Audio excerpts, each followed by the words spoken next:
welcome back to my channel and welcome if you are new.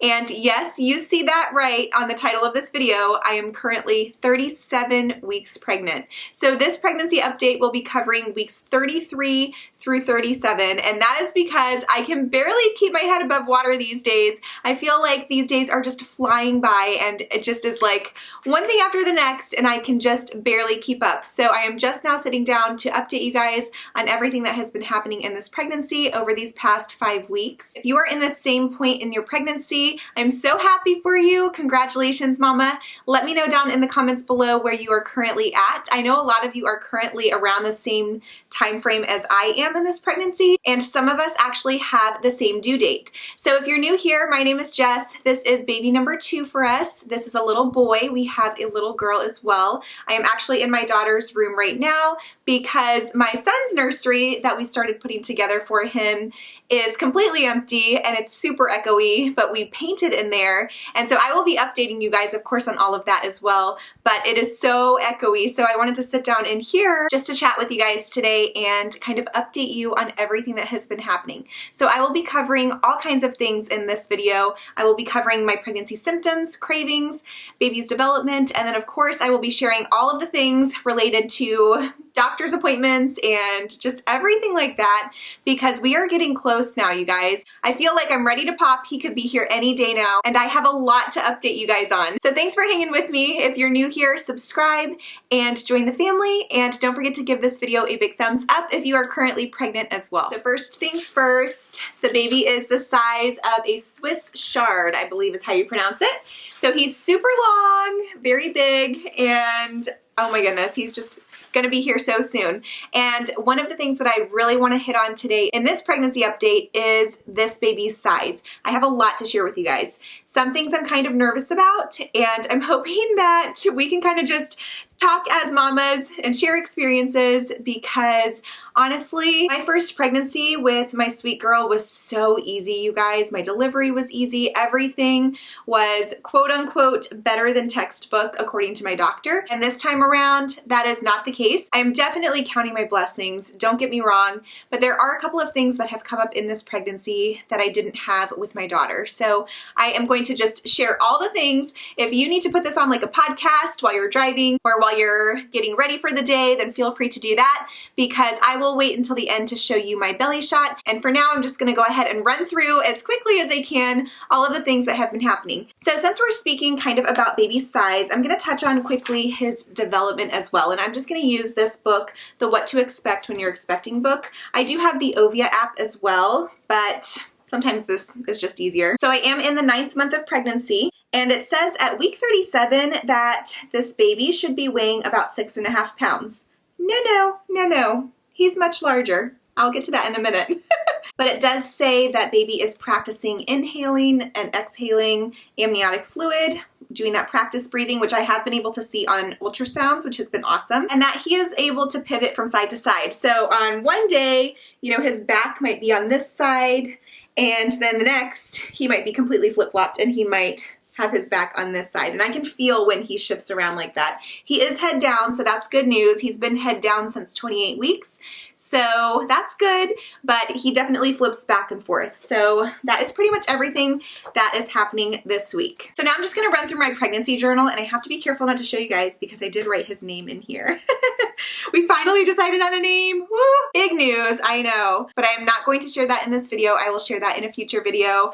If we have time before he's born, I plan on doing a name reveal. But if he decides to come a little bit early, I may not have time, and you guys may find out in the birth vlog. We'll just have to see. I'm kind of just rolling with it. But anyway, I'm going to go through these weeks, 33 through 37, and just highlight some of the main things, focusing, of course, on the exciting things, and then, of course, on my symptoms. I have had no cravings, so we'll just scratch that because I haven't had any. And then as far as symptoms go, I'm just kind of going to do an umbrella with all of these because they've pretty much been the same over these past 5 weeks. So here are the main symptoms that I have been having during this last month to month and a half of pregnancy. Exhaustion. My body has been having some aches and pains in my lower back especially. I do have a 17-month-old, so bending over and playing with her, getting up and down off of the floor is a struggle sometimes. So just that constant bending and being on my feet all day does put pressure on my lower back, and that's just a pregnancy thing in general because you have so much weight here out front that your back has to compensate for it. So aches and pains, especially in my lower back, and my feet and lower legs. So my calves, oh, they have been so achy, and I've been trying to stay off of my feet a little bit more, but like I said, I have a toddler. It's easier said than done. But my feet have also been very, very swollen recently as well, and that has been probably only these past couple of weeks. I have also been more out of breath recently, just off and on. Not all the time. I feel like when I was pregnant with my daughter, I was out of breath more because she was up higher, I felt. But this baby feels a little bit lower. I feel like he's actually really low. So that helps. I know I sound out of breath all the time, but as far as like feeling like I can't catch my breath, it's not like it was when I was pregnant with my daughter. And then of course, I have been having that cervix pain like I told you guys about, where it feels like a sharp stabbing pain up there. Yes, that started way earlier in this pregnancy. And then I've also been having a lot of that pelvic pain right up front where it feels like it's separating. I don't remember feeling that before I had my daughter. I know for sure I had that after her delivery for weeks actually. I thought I would have to see a physical therapist, but it ended up healing fine. But that pain, I feel it as soon as I get out of bed in the morning, and it's anytime I'm up walking around. So I definitely have had that a lot more this pregnancy. And then just a lot of low pressure. And then this week was actually the first week here at 37 weeks that I felt Braxton Hicks contractions. So I feel them up high here. I know you guys can't see my belly right now, but I feel my Braxton Hicks up here at the top of my uterus, whereas when I have labor contractions, they are really low and down around my back area.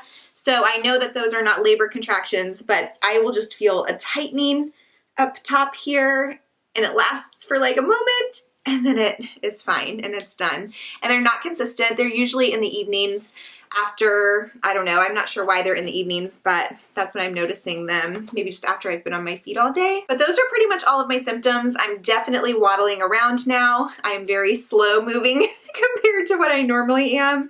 And honestly, it's just because I'm super achy everywhere. Front, back, in the middle, lower back, up here, everywhere.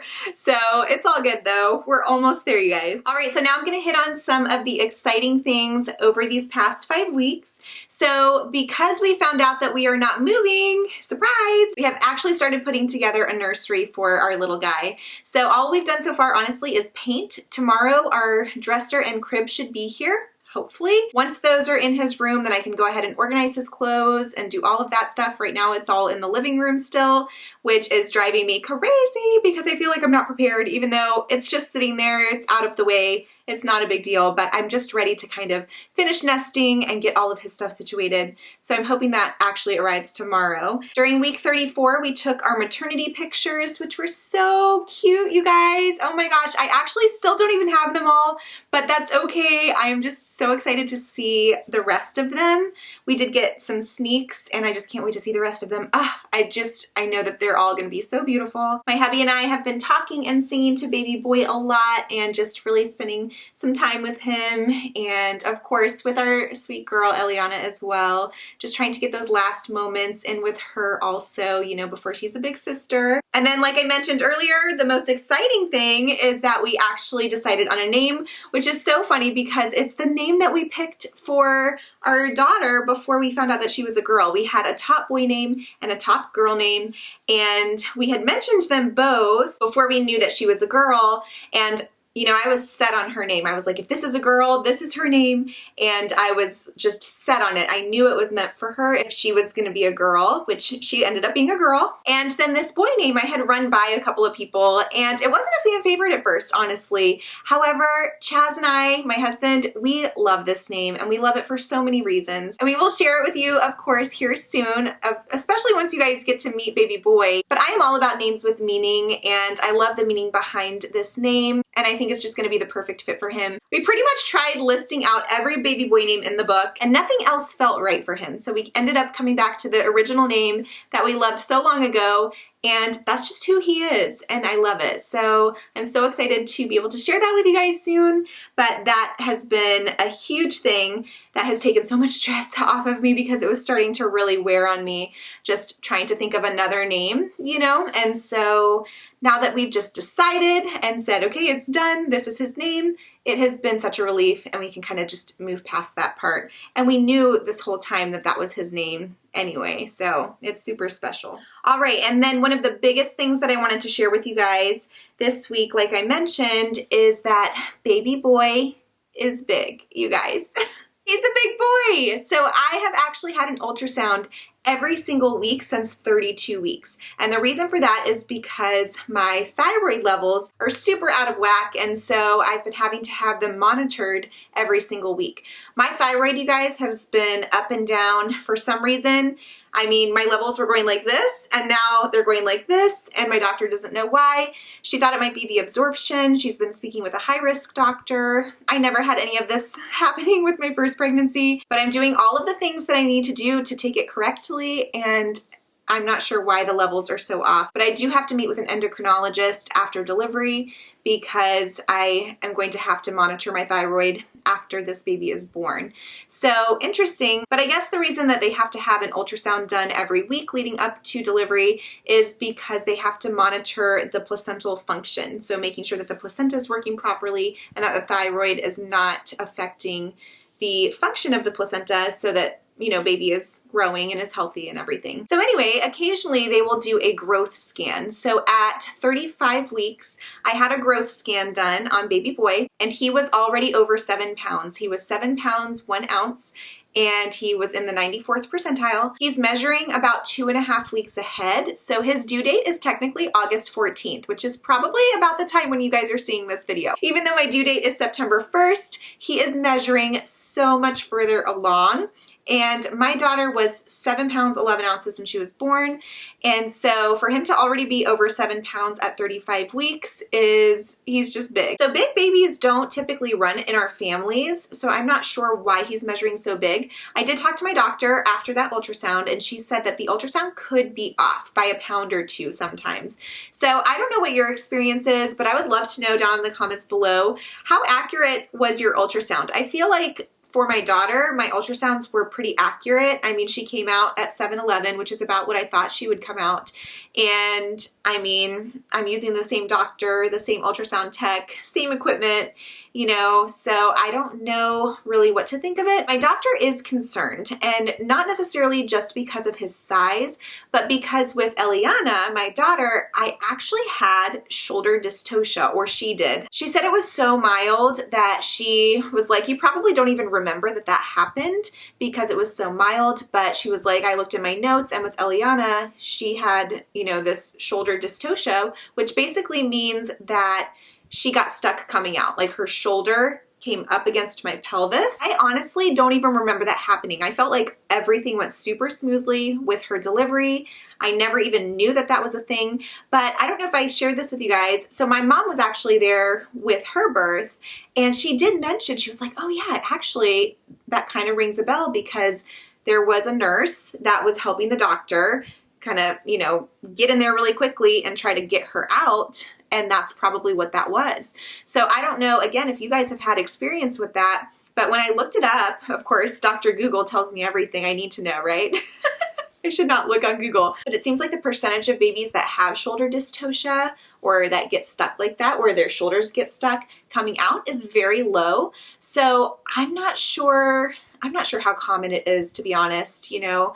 But my doctor's main concern is the fact that I've had that happen once, and now with this baby being even larger, that it's going to happen again. And she's just nervous that it's going to happen again with a bigger baby. And so, you know, she did pose the option of possibly having a C-section depending on how big he actually is. So of course, you know, like driving home, I'm like all upset, pregnancy hormones. But I know that women do it every single day. Many of you have probably had a C-section, and it's totally fine. I am not against having a C-section. I just think that I wasn't really expecting to have a larger baby, and I didn't know that there was anything that happened during Eliana's delivery that didn't go smoothly. I thought everything went perfectly fine.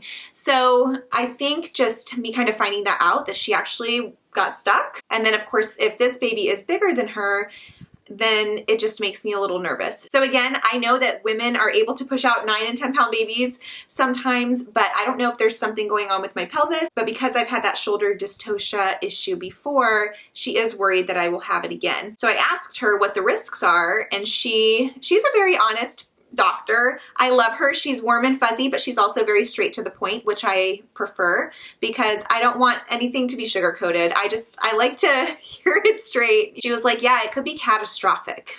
I mean, that's a big word. Catastrophic, when you're thinking about your baby, I mean, that's what kind of scared me. And she told me, she was like, it's not to scare you. I don't think we're going to have to do that. But, you know, we have to keep in mind, you know, that at the end of the day, that it might be something that we have to look at.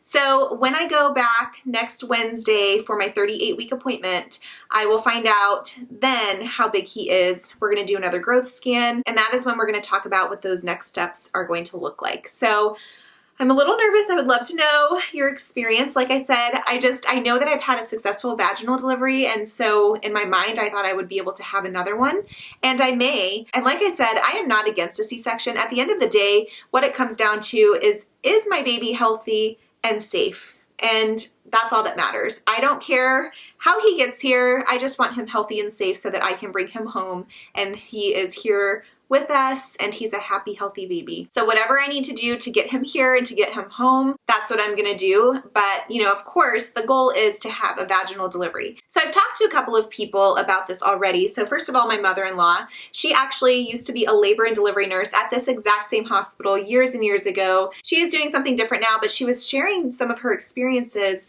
with patients or women who have gone through this at that particular hospital when she was a labor and delivery nurse. And it made me a little nervous, to be honest.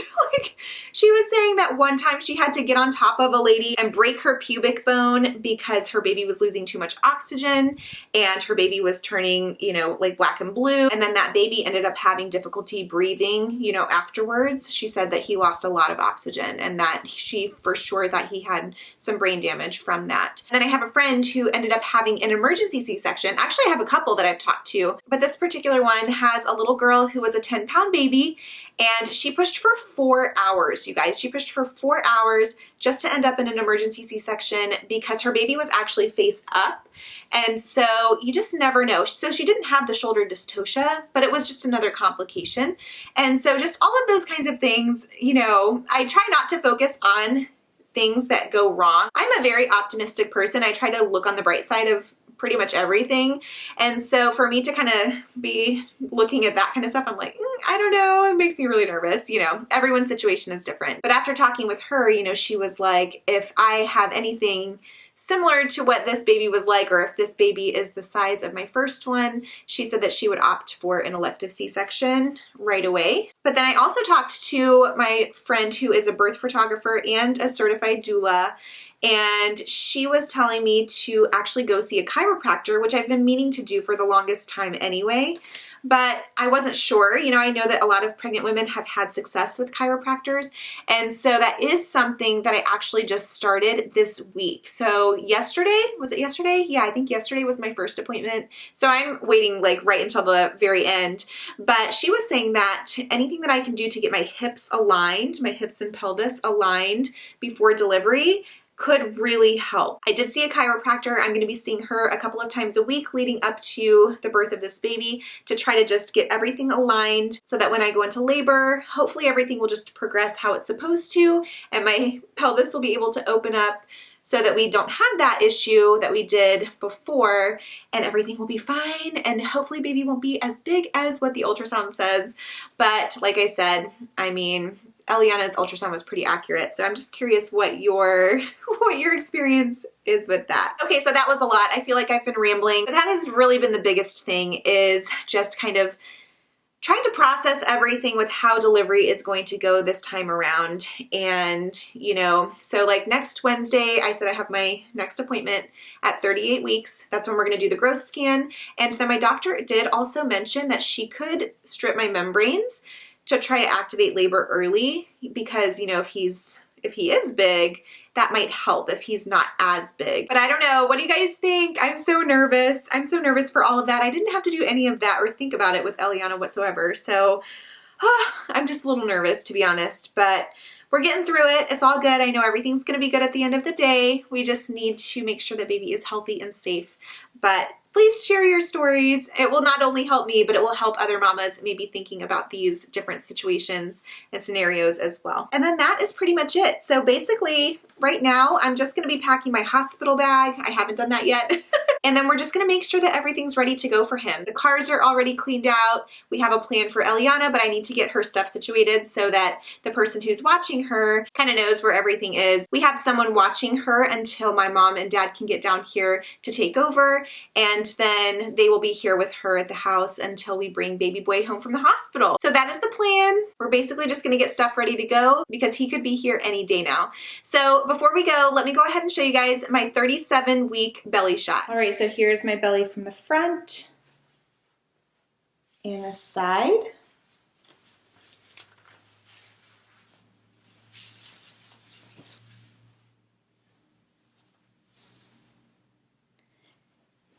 And there he is.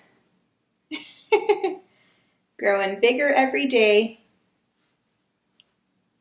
So that is all I have for you for today. I hope you guys enjoyed. I know that was a lot of information, but hopefully it got you all caught up to speed. Thank you guys for your patience, and I am so excited for you to meet baby boy. We are excited to meet him. We're excited to share his name with you, and we do plan on doing a birth vlog, so stay tuned for that. I'm not sure, honestly, what video is coming out next. I'm gonna try to get my hospital bag video out to you before he's here, but we'll just have to see. So thank you guys so much again. I will see you guys soon. Bye.